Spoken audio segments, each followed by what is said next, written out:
پھر ان کو کر لیا. تو یہ چیز مطلب یہ آپ سمجھتے ہیں کہ مطلب یہ جو ہمارا جو یہ ساؤتھ ایشیا ممالک ہیں یہ یہاں پہ یہ ہنی ٹریپ والا معاملہ ہے یا یہ مطلب پوری دنیا میں یہ چیز اپنا کوئی مقام رکھتی ہے؟ پوری دنیا میں یہ چیز ہے، لیکن یہ کہ کچھ جگہوں پہ زیادہ ہوتی ہے. پاکستان اس وقت برے حالات سے دوچار ہے. آپ ابھی آج صبح میں ٹی وی دیکھ رہا تھا تو ایک جرمنی کا ایک سیاح تھا، اس نے سائیکل پہ سفر شروع کیا، کئی ملکوں سے ہوتا ہوا بیچارہ پاکستان پہنچا، اور وہ خیمہ لگا کے سویا ہوا تھا. اٹھا تو اس کے سارے موبائل فون رقم لے کے ڈاکو فرار ہو گئے. تو رو رہا تھا وہ چینل پہ آ کے، مطلب کئی ملکوں سے ہوتا ہوا آیا، کسی ملک نے اس کو چھیڑا نہیں ہے. وہ بیچارہ سب ملکوں میں خیمے لگا کے سوتا رہا آرام سے، کسی نے نہیں پوچھا اس کو. یہاں داخل ہو گیا بدنصیبی اس کی، اور وہ واضح طور پہ رو رہا تھا. آپ نے خیر خبروں میں دیکھیں اگر آپ اس کو، تو ایک ہوتا نا کہ زبانی کہنا رو رہا تھا، وہ رو رہا تھا بیچارہ، بلک کے رو رہا تھا. پولیس کاروائی کر رہی ہے، تو اس کو بھی چاہیے تھا سوچ کے آتا، کسی اور ملک نکل جاتا، اس کو رہنے دیتا. اب سائیکل پہ یہاں پہنچا بیچارہ، کئی ملک کراس کر کے پاکستان، تو وہ اس کے ساتھ یہ ہوا. تو اس ملک میں زیادہ ہے تھوڑی سی یہ چیزیں.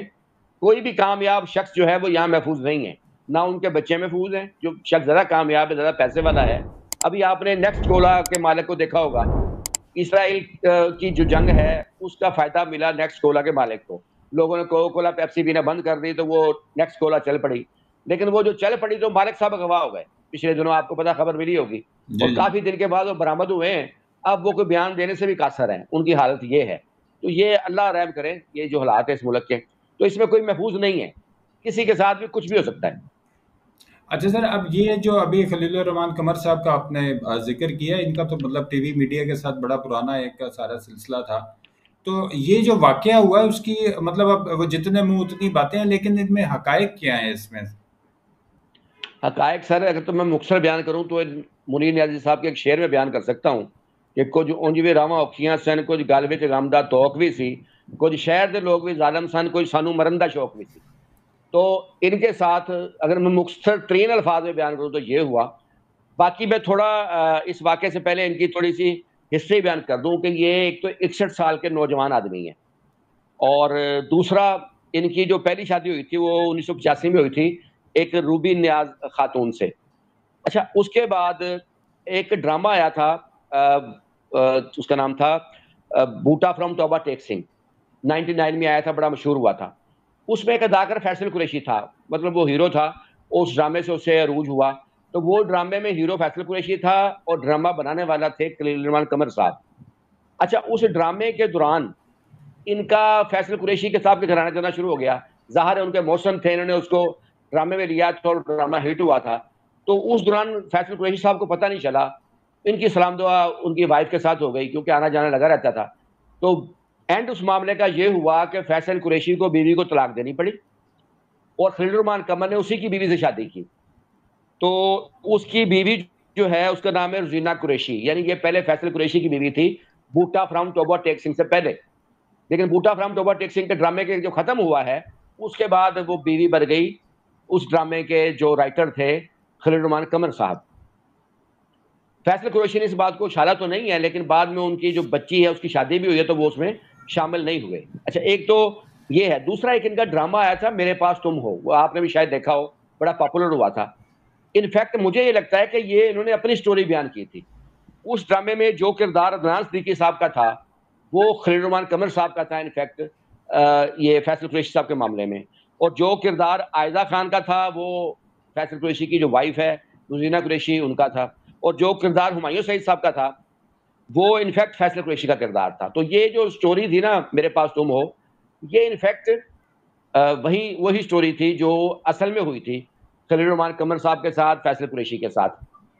اچھا، دوسری بات اس میں ایک ڈائلاگ آپ کو یاد ہوگا جو بڑا مشہور ہوا تھا کہ اگر بیوی ہاتھ چھڑا کر جانا چاہے تو اسے روکنا نہیں چاہیے کیونکہ وہ ہاتھ چھڑانے سے بہت پہلے جا چکی ہوتی ہے. تو یہ ان کا ڈائلاگ تھا اور وہ انفیکٹ ان کی سٹوری پہ آتا ہے. اچھا، اب آ جاتے ہیں اس وقوعے پہ. میں نے کچھ عرصہ پہلے ایک بات کسی کی پڑھی تھی، وہ مجھے اب دوبارہ یاد آئی جب یہ واقعہ میں نے دیکھا. اس میں نے کہا تھا کہ ہر انسان کے 3 چہرے ہوتے ہیں. یہ شاید چائنا کی کہاوت ہے. ایک چہرہ وہ ہوتا ہے جو دنیا کے لیے ہوتا ہے، ایک چہرہ وہ ہوتا ہے، دوسرا چہرہ وہ ہوتا ہے جو اس کے اپنے قریبی دوستوں رشتہ داروں کے لیے ہوتا ہے، ایک تیسرا چہرہ ہوتا ہے جو صرف اس شخص نے خود دیکھا ہوتا ہے، وہ نہ اس کے قریبی دوست نے دیکھا ہوتا ہے، نہ رشتہ داروں نے دیکھا ہوتا ہے، نہ دنیا جانتی ہے. تو اس معاملے میں وہ بات سچ نظر آتی ہے. آپ یہ دیکھیں نا، ایک گانا آیا تھا، وہ تھا تیری آنکھوں کے دریا کا اترنا بھی ضروری تھا. وہ اس گانے کو گایا تھا راحت فتح علی خان صاحب نے، اور اس گانے کے جو بول لکھے تھے، جو شاعر تھے، وہ خلیل الرحمن قمر صاحب تھے. اب راحت فتح علی خان صاحب بہت بڑے گلوکار ہیں، لیکن ان کی آپ نے ویڈیو دیکھی ہوگی جب وہ شراب کے نشے میں دھت ہو کے وہ اپنے ملازم کو گالم گلوچ کر رہے تھے، وہ وائرل ہوئی تھی ویڈیو. اچھا، وہ ان کا وہی تھرڈ فیز تھا جس کی میں بات کر رہا ہوں. ان کا جو ہے، یہ رائٹر ہیں، تو ان کا اس کیس میں تھرڈ فیز نظر آتا ہے، کیونکہ ان کے آپ ڈائلاگز دیکھیں، آپ جو ایک تو ان کو مشہور ہونے کا شوق بھی ہے، شاعر بہت اچھے ہیں، مجھے خود ان کے کئی نظمیں پسند ہیں، رائٹر بہت اچھے ہیں، ڈائلاگ بہت اچھے لگتے ہیں، اس میں شک نہیں ہے. لیکن ایک بندہ اپنے فن میں اگر عروج پر ہے تو ضروری نہیں ہے کہ وہ اتنا ہی اس اچھا انسان بھی ہو، یہ ضروری نہیں ہوتا. ان کے اس سے پہلے ماروی سرمد کے ساتھ ایشو ہوا، اس کے بعد نعمان جاز صاحب کے ساتھ ان کا ہوا، انہوں نے اس کو گھٹیا آدمی قرار دیا. نعمان جاز کو بہت بڑا اداکار ہے، بلکہ انہوں نے کہا، ایک خاتون اینکر نے سوال کیا تھا کہ نعمان جاز کو تو آپ نے اپنے ایک ڈرامے میں لیا، ہیرو لیا تھا، تو انہوں نے کہا تھا اس میں کردار گھٹیا تھا، تو لہٰذا مجھے نعمان جاز کو میں نے اس لیے لیا تھا کہ اس کو محنت نہیں کرنی پڑے گی، تو میں نے اس لیے اس کو لیا تھا. یہ انہوں نے ان کے بارے میں کہا. پھر اداکارہ ریشم کے ساتھ ان کا اختلاف ہوا. اس کے بعد ساحل ندیم کے ساتھ ابھی ایک پروگرام میں تھے، تو ایک لڑکی نے جو سوال جواب کیے اس پر تنازع بنا، وہ سوشل میڈیا کے نظر آ. تو یہ خبروں میں رہنے کے عادی ہیں. اب انہوں نے ایک ایف آئی آر کروائی، 21 جولائی کو شاید کروائی تھی میرا خیال، وقوع بیان کر رہے ہیں 15 جولائی کا. اس میں انہوں نے، میں مختصر بتا دیتا ہوں، اس میں انہوں نے موقف یہ لیا کہ میں 15 جولائی کو اپنے گھر پہ تھا، رات 12 بجے قریب مجھے خاتون جو ہے، اس کا نام آمنہ عروج ہے، اس کی کال آئی. اس نے بتایا کہ میں برطانیہ سے آئی ہوں، میں آپ کی بہت بڑی فین ہوں، ڈرامے شوق سے دیکھتی ہوں، ڈائلاگ مجھے آپ کے زبانی یاد ہیں، اور میں جو ہے آپ سے ملنا چاہتی ہوں. تو اس نے ساتھ ہی ان کو لوکیشن بھیج دی، بیریا ٹاؤن، ٹھیک ہے، وہ بیریا ٹاؤن میں تھی. تو اس نے ان سے ملنے کی خواہش کا اظہار کیا، اور یہ اس پہ فوراً تیار ہو گئے، اور صبح کے 4 سوا 4 بجے تقریباً یہ اس کے گھر پہ پہنچ گئے.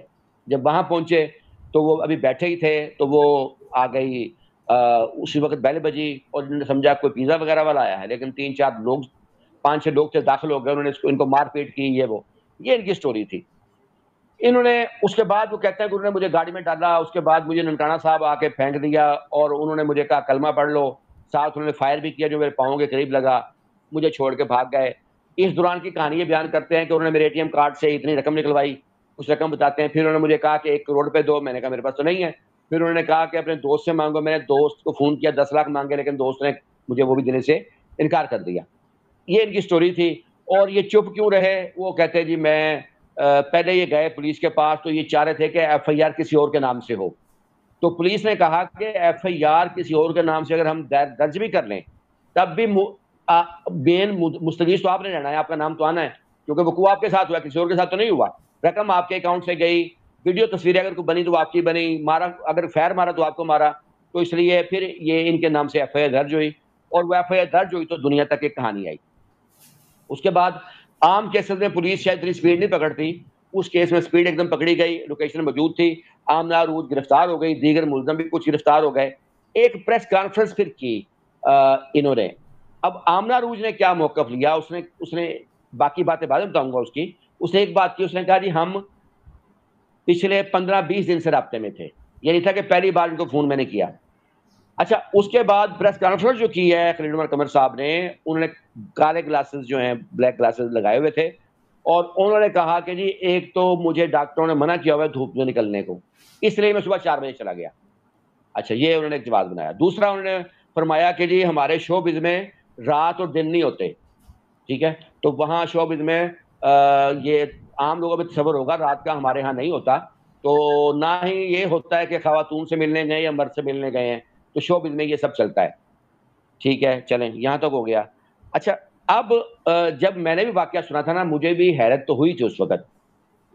ایک بات انہوں نے تسلیم کر دی اس پریس کانفرنس کے میں کہ وہ 15 دن سے رابطے میں تھے، یہ بات تسلیم کی. مجھے حیرت اس بات کی تھی کہ میرا ذہن نہیں مان رہا تھا کہ فرسٹ ٹائم کسی بندے کو کال ہے کسی خاتون کی، وہ اسے اپنے گھر پہ بلائے اور بندہ گھر پہ پہنچ جائے. چاہے جتنا بھی سادہ بھولا بندہ ہو، اتنا نہیں بیوقوفی ہو سکتا کہ وہ ایک ہی کال پر ایک ہی اس کے 2-4 خوبصورت باتیں کرے خاتون اور بندہ اس کے گھر پہ پہنچ جائے، تو مجھے بھی تھا کہ پہلے سے رابطہ ہو سکتا ہے۔ ایک اور اہم بات، اچھا یہ تو ان کی ہوگی سٹوری، اب وہ جو لڑکی پکڑی گئی ہے، لڑکی نے جو کہانی بیان کی ہے وہ کہتی ہے کہ ہم اس سے پہلے بھی 2 بار مل چکے تھے، خلیل عمر قمر صاحب اور میں، یہ ہماری تیسری ملاقات تھی۔ باقی وہ جو بتاتی ہے وہ کہتی ہے کہ یہ جو حسن نامی شخص ہے یہ بھی مجھے بلیک میل کر رہا تھا، اور یہ جو خلیل عمر قمر صاحب تھے یہ بھی مجھے بلیک میل کر رہے تھے ڈرامہ میں لانے کے بہانے، اور ان کی کچھ تصویریں میری تھیں تو مجھے بلیک میل کیا جا رہا تھا۔ وہ جو لڑکی ہے اس نے کورٹ میں بھی یہ بیان دیا ہے۔ اچھا اب یہ مستغیث بنے ہوئے ملزم بنی ہوئی ہے، ادھر دوسری طرف حسن نامی جو شخص تھا جو پکڑا نہیں جا رہا تھا، اس نے ویڈیو جاری کی، ایک ویڈیو پیغام جاری کیا تھا، گاڑی میں بیٹھا ہوا تھا، اس میں اس نے الزام لگایا کہ جی یہ جو خلیل صاحب ہیں یہ خود اس لڑکی کے کلوز ہوئے تھے اور اس کے ذمہ لگ رہے تھے، اور جس کی وجہ سے اس نے مزاحمت کی، اور اس کی تمام ویڈیو موجود ہے۔ اب یہ ہوا بعد میں کہ وہ جو حسن نامی شخص ہے وہ اریسٹ ہو گیا، وہ بھی اریسٹ ہو گیا، لیکن اس سے پہلے اس نے ویڈیوز ریلیز کر دی۔ اب جو ویڈیوز ہیں وہ نفی کرتی ہیں تمام سٹوری کی، اس لڑکی کے بیانات کی بھی اور خلیل عمر قمر صاحب کے بیانات کی بھی۔ ایک تو اس میں خلیل عمر قمر صاحب جو ہیں قابل اعتراض حالت میں نظر آتے ہیں اس لڑکی کے ساتھ، وہ نیوڈ کو ویڈیو ہے، وہ آپ نے بھی شاید دیکھی ہو، وہ سوشل میڈیا پہ ہے۔ دوسری ایک اور ویڈیو بڑی اہم آئی ہے، اس میں وہ لڑکی جو ہے اور وہ کچھ لوگ ہیں، وہ خلیل عمر قمر صاحب کو جب بلایا گیا تھا تو اس سے پہلے بیٹھے کیمرے فٹ کر رہے ہیں، ڈائریکشن دی جا رہی ہے کہ جی میں اس جگہ بیٹھوں گی، خلیل صاحب اس جگہ بیٹھیں گے، کیمرہ اس جگہ لگائیں اور خفیہ لگائیں، وہ ان کو نظر نہیں آنا چاہیے، کیمرہ ادھر لگائیں۔ یعنی وہ لڑکی جو معصوم بن رہی ہے کہ جی مجھے کچھ نہیں پتا اور مجھے دونوں بلیک میل کر رہے تھے، وہ بڑے اطمینان کے ساتھ وہ کیمرے فٹ کروا رہی ہے۔ اچھا اگلی دلچسپ بات سنیں، اس لڑکی سے پوچھا کہ حسن کیا لگتا تھا آپ کا، تو اس نے کہا وہ میرا منہ بولا بھائی تھا۔ اب اسی منہ بولے بھائی کے سامنے وہ منہ بولے بھائی صاحب ویڈیو بنا رہے ہیں اس کی، وہ دوسری جو بابا خلیل عمر صاحب آ گئے تھے تو وہ ویڈیو بنائی سب نے مل کے پہلے، کیونکہ یہ سب لوگ چھپے ہوئے تھے، انہوں نے کیمرے فٹ کیے ہوئے تھے، اس لیے نہ وہ لڑکی معصوم ہے، نہ دیگر لوگ معصوم ہیں، نہ ہی خلیل عمر قمر صاحب، کیونکہ اگر یہ گئے ہیں ان سے ریلیشن کیا تو یہ ایک الگ اوفینس ہے، اور کئی کیسز میں مستغیث بھی ملزم بنے ہیں۔ یہ ضروری نہیں ہوتا کہ مستغیث ایک بار بن گیا تو وہ اس کیس میں مستغیث ہی رہے گا۔ اگر کیس کی تفتیش کے دوران انویسٹیگیشن میں کچھ اور آتا ہے اور مستغیث کا کوئی منفی رول سامنے آتا ہے جس میں کوئی بحث کریٹ ہوتا ہے تو مستغیث بھی ملزم بن سکتا ہے۔ تو میری نظر میں تو اس کیس میں سارا ہی ملزم ہے۔ ہاں بلیک میلنگ ضرور ہوئی، ان کو ٹریپ ضرور کیا گیا، ان کو بلایا ضرور گیا، کیمرے فٹ ہوئے، پوری پلاننگ تھی، یہ چیز تو ثابت ہوتی ہے۔ باقی یہ کیس آگے چلے گا تو پھر جو ہے اس کو دیکھا جائے گا۔ اچھا سر، اب یہ تو ابھی تو خیر خلیل الرحمان قمر کے حوالے سے مطلب جو سارا سلسلہ یہ آپ نے بیان کیا کہ یہ دیکھیں کس طرح لوگ جو ہیں وہ کسی کو ٹریپ کرنے کے لیے، یہ تو باقاعدہ ایک ہنی ٹریپ، مطلب ایک فلمی سچویشن بن گئی یہاں پہ۔ لیکن اس کے اندر یہ ہے کہ اب میں جو چیز اپنے ناظرین کے حوالے سے جاننا چاہتا ہوں وہ یہ ہے کہ آپ اس پہ تھوڑا سا روشنی ڈالیں کہ اس وقت چاہے کوئی بچے ہیں، بچیاں ہیں، یا کوئی بڑے ہیں، کوئی پروفیشنل وغیرہ، یا کوئی خواتین ہیں، مرد وغیرہ، ان کو کون سی ایسی آپ سمجھتے ہیں کہ ایسی چیزیں جب یہ اپنے ارد گرد محسوس کریں یا کوئی بات ایسی محسوس کریں تو یہ اس کو یہ سمجھ سکتے ہیں کہ شاید یہ ایک ہنی ٹریپ ممکنہ ہنی ٹریپ ہو سکتا ہے؟ دیکھیں ایک تو میں یہ بتانا چاہوں گا کہ آج کل جیسے موبائل فون میں تصویر اور ویڈیو بنانی بڑی آسان ہے، اکثر فیمیلز جو ہے نا وہ اپنے دوستوں کے باتوں میں آ کر ویڈیو کال پہ آ جاتی ہیں، اور بعض دفعہ ان کی پوزیشن متنازع بھی ہو جاتی ہے۔ اس سے احتیاط کریں، ویڈیو کال جو ہے نا وہ ریکارڈ وہ سمجھتے ہیں کہ شاید what's app video call record نہیں ہو سکتی، یہ ریکارڈ ہو سکتی ہے، جیسے اسکرین شاٹ ہے ویسے ویڈیو ریکارڈنگ بھی آپشن موجود ہیں، اس کی ایپس موجود ہیں۔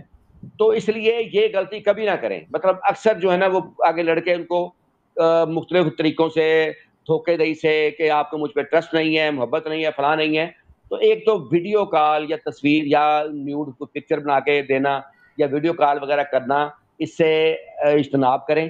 اس کی وجہ یہ کہ کل کو آپ کے ذمہ یہ لگ سکتا ہے، میں نے کئی بچیاں خودکشی تک کرتی دیکھی ہیں ایسے معاملات میں، پھر ان کو جو بلیک میل کیا جاتا ہے تو مختلف ہیلو بہانوں سے۔ تو ایک تو احتیاط کریں، دوسرا ان سے ہی بات ہو جو آپ جن کو آپ بنیادی طور پہ جانتے ہیں، عرصے سے جانتے ہیں۔ تیسری بات آ گئی یہ کسی کی جگہ پر کبھی بھی نہیں جانا چاہیے. مطلب میں بطور وکیل ہوں, میرا جب ٹور ہوتا ہے کسی دوسرے شہر میں, میں باقاعدہ میری پوسٹ ہوتی ہے واٹس ایپ کے اوپر بھی اس بارے میں کہ میں نے فلاں ڈیٹ کو فلاں شہر میں ہونا ہے کیس کے سلسلے میں, تو میں ملاقات آفس میں کرتا ہوں, ٹھیک ہے. تو ہو سکتا ہے مجھے بھی کچھ لوگوں نے فون کیے ہوں کہ جی آپ جو ہے فلاں شہر میں آ رہے ہیں تو آپ ہمارے گھر آ جائیے گا, چائے پیئیں گے اور آپ سے مشورہ بھی ہو جائے گا. ہو سکتا ہے ان کی نیت بالکل ٹھیک ہو, سوال یہ نہیں ہے, لیکن آپ کیوں کسی پہ اس طرح کا ٹرسٹ کریں جس طرح کا ماحول جا رہا ہے. کسی کی جگہ پر جا کر آپ بالکل بھی محفوظ نہیں ہوتے. تو یہ غلطی کبھی بھی نہیں کرنی چاہیے, چاہے کوئی کلائنٹ آپ کی ہو, چاہے کوئی بھی ہو, تو ان سے جو ہے نا آپ اگر ملنا بھی ہے تو پبلک پلیس پہ ملیں, اپنے آفس میں ملیں. تو کسی کی جگہ پر جانے میں ہمیشہ احتیاط کریں, اور یہ بہت زیادہ سلسلہ ہے فیمیلز کی جانب سے, تو اس لیے کسی کی جگہ پر آپ جائیں گے تو پھر آپ ان کے رحم و کرم پہ ہوتے ہیں. وہ آپ کے ساتھ کیا سلوک کریں, ضروری نہیں ہے کہ سارے لوگ منفی سوچ کے ہوں, سارے بلیک میلر ہوں, سارے کو آمنا روج یا اس طرح گروپ جیسے لوگ ہوں, لیکن آپ رسک کیوں لیں, اس لیے احتیاط کی ضرورت ہے. اچھا سر, اس میں آپ نے بتایا کہ یہ اب جس طرح یہ لڑکیوں وغیرہ کے ذریعے جو ہے یہ سارے معاملات وغیرہ ہوتے ہیں, اس میں ایک اور چیز بھی سامنے آئی ہے جو تھوڑا سا انہوں نے آپ کہہ لیں کہ اس کی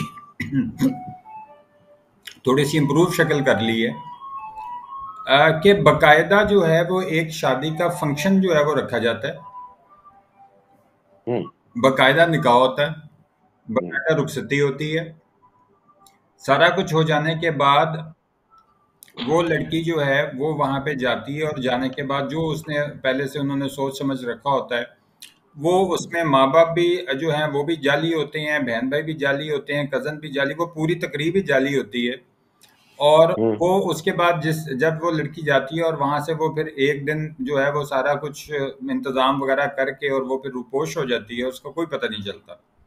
اور مجھے کئی دفعہ اس طرح کے کئی دفعہ فون آتے ہیں کہ وہ جو مطلب شوہر وغیرہ حضرات جو ہوتے ہیں کہ جی اس طرح ہو گیا, ہمیں تو سمجھ ہی نہیں آ رہی, نہ اس کا گھر مل رہا ہے, کیونکہ جہاں گھر پہ گئے تھے وہ تو کوئی رینٹڈ ہاؤس تھا, اور نمبر ان کے سارے بند ہو چکے ہوئے ہیں, ماں باپ کا اتا پتہ کوئی نہیں ہے, اور ہمارا تو وہ بھی چلا گیا, سونا بھی چلا گیا, اور جو بھی ویلیوبلز آپ کہہ سکتے ہیں. تو یہ بھی آج کل ایک اس کو بھی مطلب کہ ہنی ٹریپ کی اس میں ہم مطلب کہیں گے, اس کو بھی ہنی ٹریپ کہہ لیں, لیکن اس میں سیدھی سی بات ہے کہ جہاں رشتہ کریں کم از کم اس کے دائیں بائیں کے لوگوں کا علم ہونا چاہیے آپ کو, اس کے لڑکی کے چچے مامے تائے کدھر رہتے ہیں, فیملی کون ہے, آپ ان کو جانتے ہو رشتہ کریں نا. ایسے تو نہیں کہ ایک فیملی ہے خالی اور آپ سے آفر ہوئی اور آپ نے رشتہ کر لیا, تو یہ تو آپ کی غلطی ہے. دیکھیں آپ جب بھی پھنستے ہیں اپنی بے وقوفی کی وجہ سے پھنستے ہیں, ایسے نہیں پھنستے. ایک جگہ آپ رشتہ کر رہے ہیں, آپ کا ذمہ داری ہے ہم سایوں سے پتہ کریں یہ کون لوگ ہیں, اور دوسرا جو رشتہ کروا رہا ہے اگر کوئی, اس کو ذاتی طور پہ ان کا علم ہونا چاہیے. ان کے آخر ہر فیملی کے لڑکی کی ماں کے رشتہ دار ہوتے ہیں, لڑکے کے باپ کے رشتہ دار ہوتے ہیں, کہاں ہیں وہ, کدھر ہیں, سب کی معلومات لے کے پھر اس کے بعد ہی آگے بڑھنا چاہیے نا, ایسے تو نہیں کرنا چاہیے. اس میں سر جو واقعات میرے سامنے آئے ہیں اس میں کچھ خواتین کے ساتھ جن کے ساتھ یہ معاملہ ہوا, کچھ مرد جو حضرات ہیں ان کے ساتھ, اب اس میں اب میں یہ دونوں کی طرف سے آپ کو بتا دیتا ہوں کہ ملاقات ہوئی اور انہوں نے کہا جی وہ لڑکی چونکہ جو ہے نا امریکہ میں نوکری کرتی ہے تو 15 دن کے لیے آئی ہوئی ہے یہاں پہ, تو اس کے ماں باپ یہاں پہ تھے, تو انہوں نے کہا چلو بچی اب تم آئی ہو تو تمہاری شادی کر دیتے ہیں. اور لڑکی والے کیس میں یہ ہوتا ہے کہ لڑکا جاپان میں ہوتا ہے, وہ یہاں کاروبار کے سلسلے میں تھا, آیا ہوا تھا, تو والدین تو فوت ہو گئے تھے, صرف ایک ماموں ہیں یہاں پہ, تو انہوں نے کہا بیٹا میری آنکھیں کب بند ہو جائیں تم شادی کر لو. تو یہ بھی ایک مارکیٹ میں آج کل ہمارے سننے میں یہ چیزیں جو واقعات ہمارے سامنے آتے ہیں عدالتوں وغیرہ کے اندر, تو اس طرح کے بھی واقعات جو ہیں اس کو سامنے آ رہے ہیں. آ رہے ہوں گے, میں نے کہا نا تھوڑی سی احتیاط کی ضرورت ہوتی ہے, باقی بندہ کوئی بھی کسی وقت بھی پھنس سکتا ہے کسی چکر میں, تو یہ ہوتا ہے کہ تھوڑی بندہ احتیاط کرے بس. اچھا سر, یہ جو ہنی ٹریپ والا ایک تو معاملہ آپ نے بتایا کہ چلے جی وہ مار پیٹ کے جو پیسہ وغیرہ لوٹ لیتے ہیں, یہ تو ایک تو یہاں پہ یہ چیز ختم ہو گئی, لیکن کوئی ایسا بھی ہنی ٹریپ جس کے اندر یہ پھر ایک سلسلہ چلتا ہی رہتا ہے, یا یہ بس یہ ون ٹائم ایپیسوڈ ہوتا ہے جو ہو کے ختم ہو جاتا ہے؟ نہیں, بات یہ ہے کہ جس بندے کو جو کام آتا ہے نا اس نے وہی کرتے رہنا ہے. تو وہ آپ سزا بھی کروا لیں, جیسے ہمارے پاس ڈاکوؤں کے کیس ہوتے ہیں, ڈکیتی کرتے ہیں جو, ان کی ہم ضمانت کرا لیتے ہیں, ضمانت ہو جاتی ہے, اس کے بعد پھر ڈکیتی میں لگ جاتے ہیں. تو جب ڈکیتی میں ان کو اتنا مزہ آتا ہے نا, اب دیکھیں نا, آپ 10 سال محنت کریں گے تب آپ 50 لاکھ کمائیں گے, وہ یہی 50 لاکھ 10 منٹ میں کما لیتے ہیں. تو وہ میں نے دیکھا کہ ڈاکو جب تک یہ مقابلے وغیرہ میں مارے نہ جائیں یا کسی اور حادثے میں نہ مر جائیں، یہ اپنا کام نہیں چھوڑتے، یہ جاتے رہتے ہیں جیل، ان کا جیل آنا جانا لگا رہتا ہے. تو اس طرح جس بندے نے فراڈ کرنا ہے وہ فراڈ کرتے رہتے ہیں، کیونکہ ان کو کام ہی یہی آتا ہے. تو بلکہ ایک بڑا مجھے کسی کا خوبصورت سا شعر یاد آ رہا ہے کہ تم سے ایک بات میں پوچھوں، اگر تم برا نہ مانو، جو عشق ہم سے سیکھا تھا وہ تم اب کس سے کرتے ہو. مطلب تھا کہ ایک کام جب بندہ سیکھ جاتا ہے نا وہ کرتا ہے. ایک بندے کو گاڑی ڈرائیو آ گئی نا تو اس کی گاڑی بک بھی جائے گی نا، اس نے گاڑی ڈرائیو پھر بھی کرنی ہے، کسی یار دوست کی چلا لے گا. تو اس لیے جو اس بندے کا جو کام ہوتا ہے نا، کم دیکھا ہے میں نے کہ کوئی بندہ اپنی بنیاد سے ہٹ گیا ہو، کیونکہ کچھ لوگوں کے بنیادوں میں مسئلہ ہوتا ہے. تو ہاں عمر کیا سزا ہو گئی، ایک اسی کیس میں کسی کو ہو جائے، وہ باہر ہی نہیں آئے گا، بڑھاپا آ جائے گا اس کا، تو وہ الگ بات ہے. ادروائز جو ہے نا وہ جو لوگ اس چیز کے عادی ہوتے ہیں تو وہ کرتے رہتے ہیں. ناظرین، آج کے مطلب اس ایک چھوٹی سی ویڈیو میں جو ہے وہ آپ نے اس چیز کا جو ہے وہ سمجھنے کی آپ نے کوشش کی ہوگی کہ یہ ہنی ٹریپ جو ہے یہ مختلف اشکال کے اندر جو ہے یہ معاشروں کے اندر اور ہمارے معاشرے میں بھی بہرحال یہ موجود ہے. اس میں نقدی زیور وغیرہ یہ اس طرح کی چیزیں یا کسی کو بلیک میل کرنا اور پیسے وغیرہ اس سے لے لینا، یہ چیزیں شامل ہیں.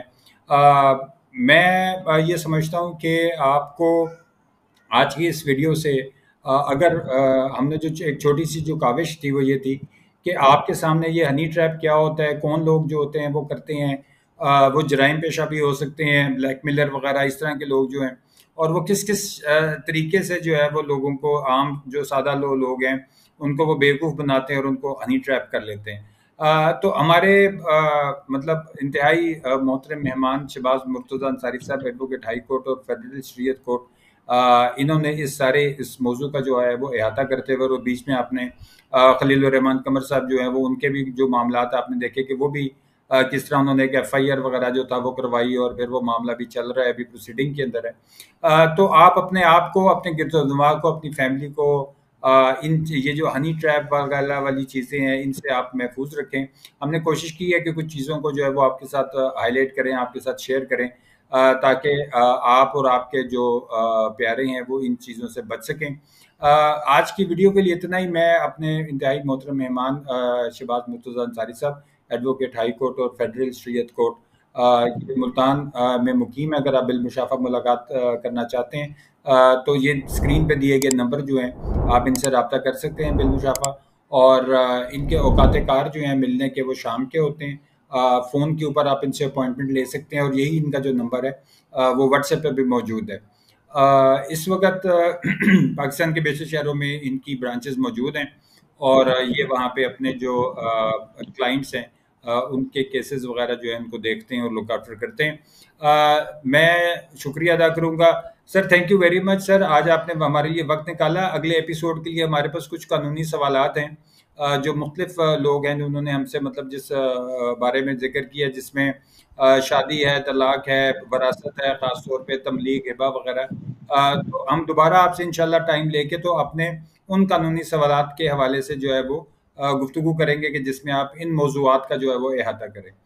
Welcome sir. آخر میں ٹھیک، اگر اس ویڈیو کے آخر میں اگر آپ ہمارے ناظرین کے لیے کوئی پیغام دینا چاہیں تو وہ برائے مہربانی دیجیے گا. پیغام یہی ہے کہ زندگی میں تھوڑی احتیاط کے ساتھ چلیں. اگر آپ کامیاب ہیں، کامیاب شخص ہیں اپنی لائف میں، تو پھر بلائیں آپ کے پیچھے پڑی رہیں گی، اور کچھ لوگ بھی آپ کے، ہو سکتا ہے کہ کچھ لوگوں کے بھی آپ نظر میں ہوں. تو اس لیے احتیاط کی ضرورت ہوتی ہے.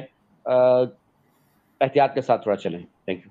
جی ٹھیک ہے. لے ناظرین، انشاءاللہ اگلی ویڈیو میں آپ سے ملاقات ہوتی ہے. اگر آپ کے کوئی بھی سوالات اس حوالے سے ہوں تو آپ نیچے کمنٹ سیکشن میں سوالات پوچھ سکتے ہیں. اپنی رائے کا اظہار ضرور کیجیے گا نیچے کمنٹ سیکشن میں، اور ویڈیو پسند آئے تو لائک اور شیئر کر دیجیے گا. اپنے گرد و نواح کا اور اپنے چینل کا خیال رکھیے گا. Thank you very much. اللہ حافظ.